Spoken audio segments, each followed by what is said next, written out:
I'll be speaking to Joseph Daher. He's a Syrian Swiss and a longtime activist for Palestinian rights. He's an author of several books. In 2016, Hezbollah, The Political Economy of Lebanon's Party of God. And after the uprisings, The Political Economy of State Resilience. And I just learned a new one just came out, Palestine and Marxism. Good afternoon.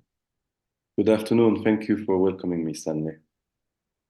I want to focus on advice from you for activists, but it would be indecent if we didn't start with mention of Israel's recent attacks, especially the pager attacks, the explosions in Lebanon. What have you learned about them?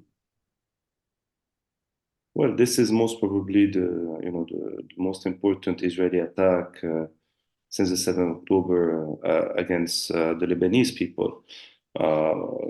It's still unclear how many people were murdered through this operation. The latest, I think, information I had on my side was over 37 to 40 people assassinated, and not only Hezbollah soldiers, but also, civilians, and more than 3,000 people injured.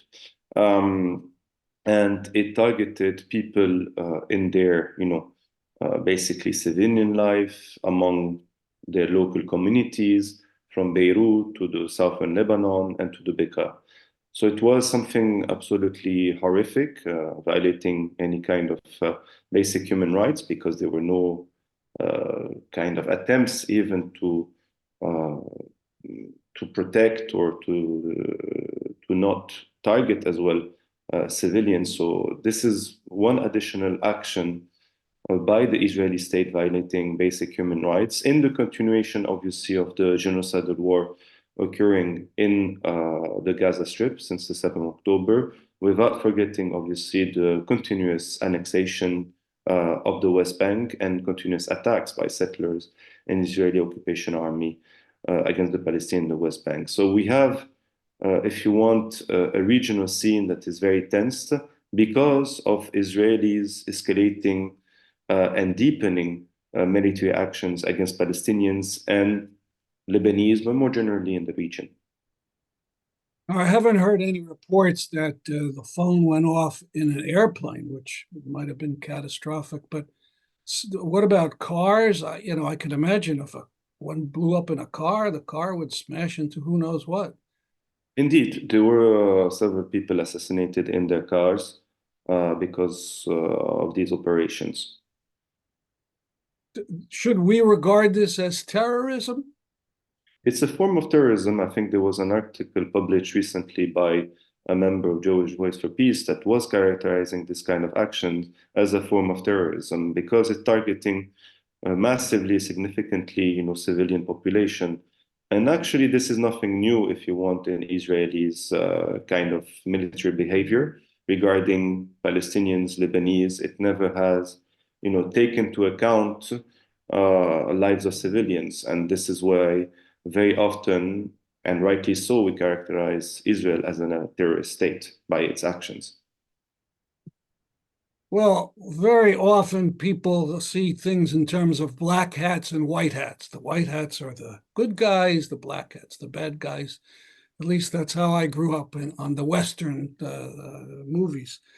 But how do we categorize this fighting, this warfare between Hezbollah and Israel? This is a very interesting question, Stan. I think we have to have a principle first position of, regardless of the actor today, leading the military resistance in Lebanon or, in the Gaza Strip, as activists established in Western countries and, US, European countries that are imperialist countries that have, history of colonization, imperialism, that is currently assisting Israel in its genocidal war against the Palestinians in its actions, dangerous actions and criminal actions throughout the region, including Lebanon. Our first, I think, duty is to pose the assistance given by our governments to the Israeli state that is committing massive violence. And with the complicity and the assistance of our ruling classes, even Israeli officials have stated that it would have been unable to pursue the genocidal war since 7 October without the assistance provided primarily by the US, militarily, politically, economically, but also by other European states. This is one thing. So denounce, Israeli war on the Palestinians, genocidal war against the Lebanese and people throughout the region. And, pressure our own ruling classes to stop assisting the apartheid, racist, and colonial state of Israel. This said, and again, we have to take into account that people on the ground have a right to resistance. This includes, Hamas and Hezbollah.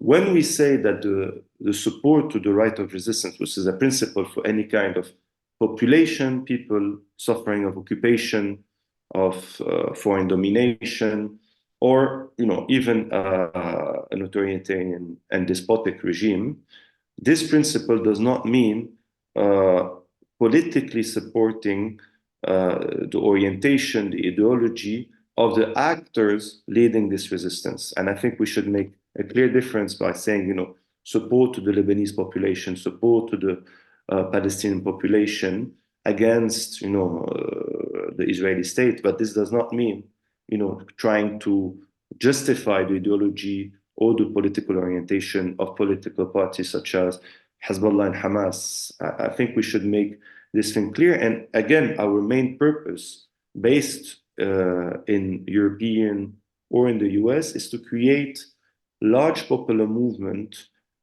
in favor of Palestinian fundamental rights, solidarity movement, for them to be able to achieve their rights, their self-determination, and this by pressuring our own governments. Now, speaking about Hezbollah, it's part of the Lebanese government, which has presided over a collapsing economy. How do Lebanese think about Hezbollah in that respect? I think one of the main reasons why Hezbollah does not want, and has made it quite clear, whether through statements by officials or by its action, that doesn't want, a total war with Israel, even though what we're witnessing today and since the 7th of October is nearly a war if we were another, kind of region of the world, unfortunately. But Hezbollah, does not want to enter into full confrontation with Israel. And this is why they have maintained calculated and moderated military actions against Israel, targeting mostly military sites. This is linked for two main reasons, I would say. First of all, relating to its kind of relation with Iran, its main sponsor, whether politically, economically, ideologically, Hezbollah is considered as, a child, if you want, of the Islamic Revolution led by Khomeini. Iran's main objective since the 7th of October was to basically improve its geopolitical conditions and interest in the region in order to have a better position to negotiate with the US in the future, relating different files, the nuclear agreement, sanctions, etc. And therefore, it's not in the interest of Iran to see the main actor in the network of influence of Iran to be weakened, Hezbollah, in a destructive war with Lebanon. And now I come to your question, the second one. Hezbollah does not have similar kind of support among the Lebanese population that it had in 2006, where it was perceived as, by a large sector of the Lebanese population, but even widely in the region, among wide sector of the societies, as a resistance party against Israel. Today, it is much more isolated socially and politically on the Lebanese national scene. This is linked to a couple of reasons. First of all, Hezbollah has used its weapons, not for the first time, but significantly against other Lebanese actors. Instead, in 2008, it invaded Western Beirut, sectors of Western Beirut, following a decision of the government targeting its secret telecommunication network, etc. It led battle in Western Beirut and other areas as well of Lebanon, such as the Shuf.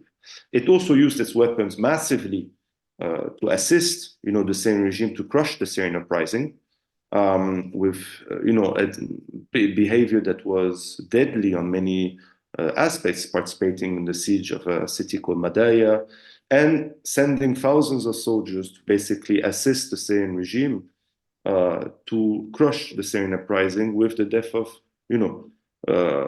tens of thousands, hundreds of thousands of civilians. Moreover, as you said, Hezbollah has participated in national unity government since 2005. So it's considered, part of the ruling class. It's the most important Lebanese actor. And therefore, just as the other Lebanese political actors, considered as responsible as the others for the financial crisis in Lebanon, for the deep economic crisis. Now you have more than half of the population in Lebanon that lives under the poverty line. Also, Hezbollah, during the Lebanese uprising, opposed it, accused the protesters of being, funded by foreign actors, NGOs, etc. And sent if I may, when you say the Lebanese uprising, when are you talking about? So there was in 2019, following the economic crisis, if you want, there was a large Lebanese protest movement, uprising, that was called the Lebanese Intifada, that challenged the sectarian neoliberal system for months.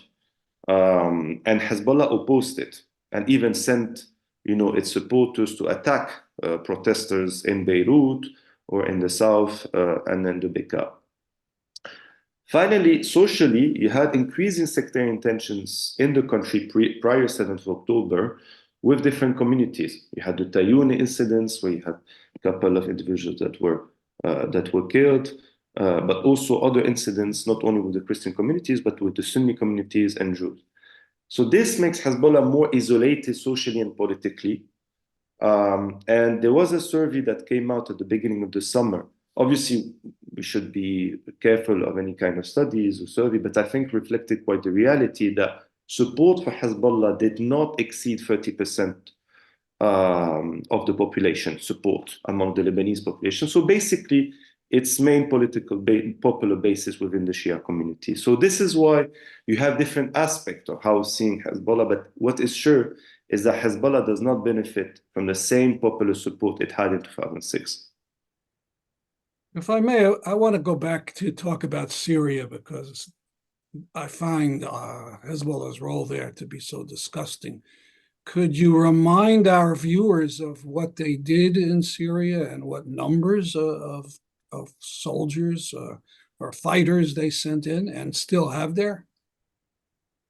So Hezbollah, from the first month of the uprising, but officially a few years later, acknowledged it had sent Hezbollah soldiers within Syria to basically what they call crush a conspiracy, a foreign conspiracy, conspiracy led by Zionists, Saudi Arabia, Wahhabis, to crush the axis of resistance, the so-called axis of resistance that which includes, Hezbollah, the Syrian regime, and Iran. So Hezbollah sent soldiers from the early beginning, and more increasing their numbers. They notably participated, as I told you, in the siege of a city called Madaya, or they participated also in the offensive to recapture by the Syrian regime in the end of 2016 parts of Aleppo.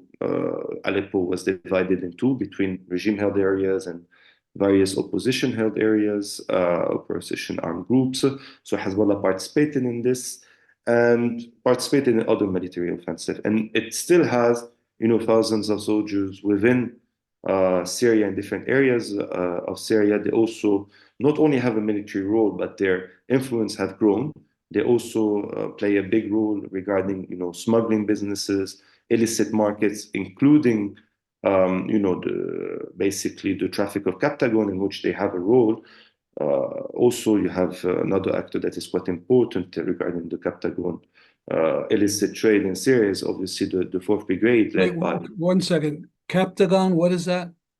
It's a drug. It's a drug that is quite popular in the Gulf countries, especially Saudi Arabia, and that was used especially by soldiers, because it gave them kind of a feeling of being kind of invincible, to concentrate better, etc. It was something that existed prior to 2011 in the Middle East, but boomed during the war, and especially in the end of the last decade, in which Hezbollah does have, a role within it. And the biggest within Syria is from the 4th Brigade, led by Maher Assad, the brother of Bashar al-Assad. So Hezbollah had definitely, a destructive role in Syria. But this said, and I want to be clear, we should, even as supporters of the Syrian revolution, should not rejoice at what is happening in Lebanon, or the targeting of, areas in which Hezbollah does have an influence, because this is not how we will, kind of win more popularity for the Syrian cause. And it's kind of principles. We not rejoice for the death of civilians.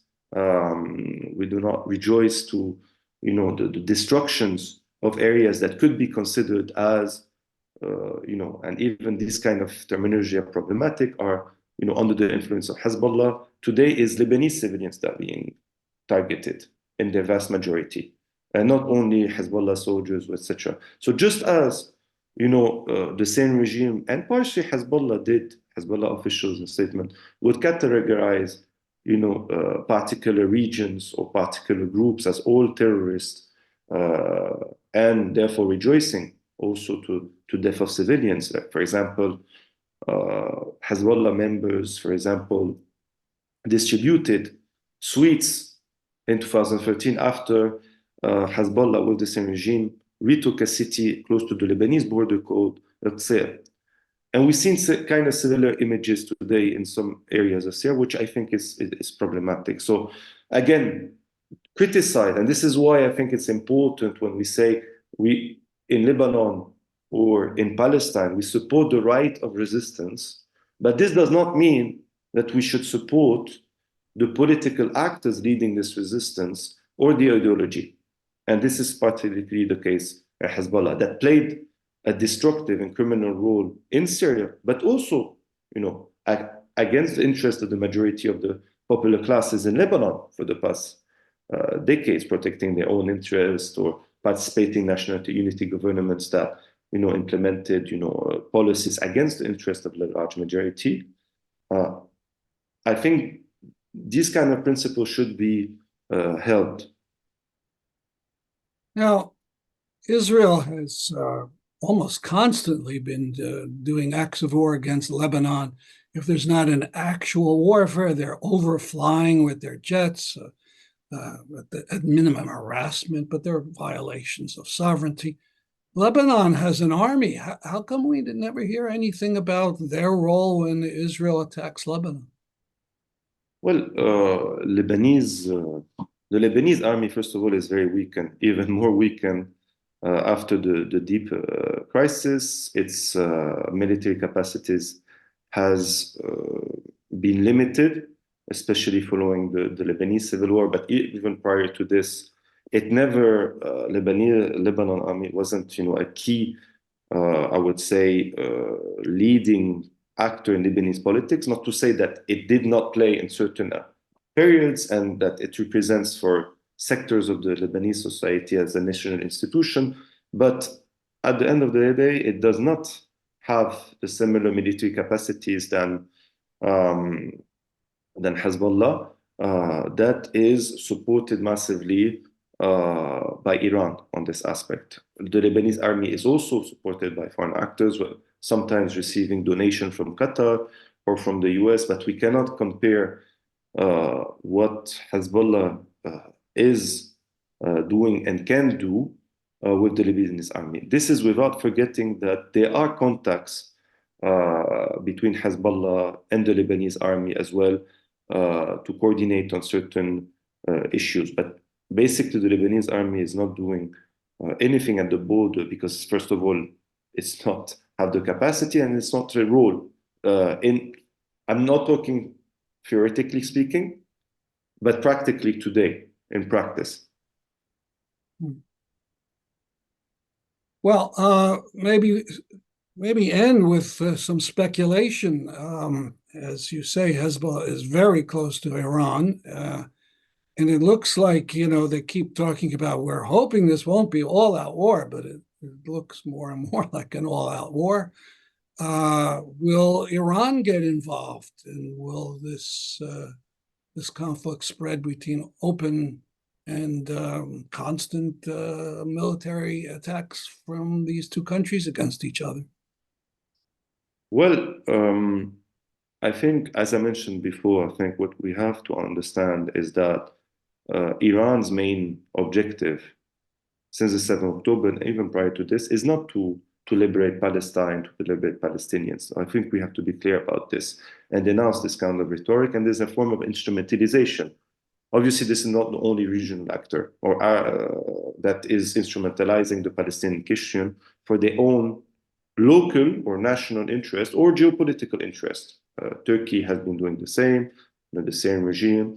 So Iran's main objective is to improve its geopolitical situation interest in the perspective to have a better, kind of position regarding future negotiation with the US.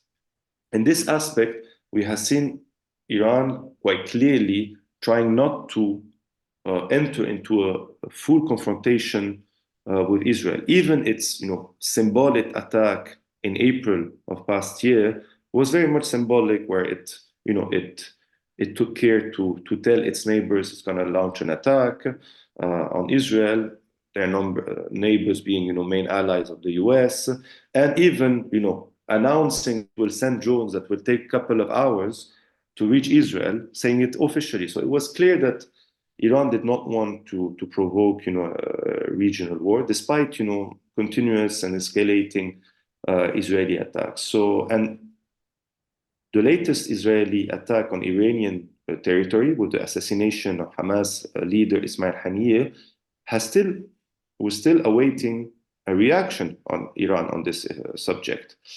And Iran doesn't want to give any kind of excuse or justification for Israel to escalate even more the action. So what we could expect of Iran, in addition to and what has done to statements in support of Hezbollah and Lebanon, maybe act through its allies and proxies in the region by or supporting them militarily or else. But I don't believe Iran will directly get involved between what is happening between Hezbollah and Israel, or Lebanon and Israel. It could transfer possibly support potentially militarily Hezbollah by sending weapons through Syria, but this still needs to be seen. But to see Iran directly being involved in launching attack against Israel, I think, and I would say effective attacks, I think we can still await. So it's really more thinking about protecting its geopolitical interest, how to best serve this interest. We have to see Iran's action, and not in the perspective of liberating the Palestinians or planning even a strategy going into this direction. Well, thank you very much for talking with me. This is very interesting. Thank you, Stanley, for this opportunity.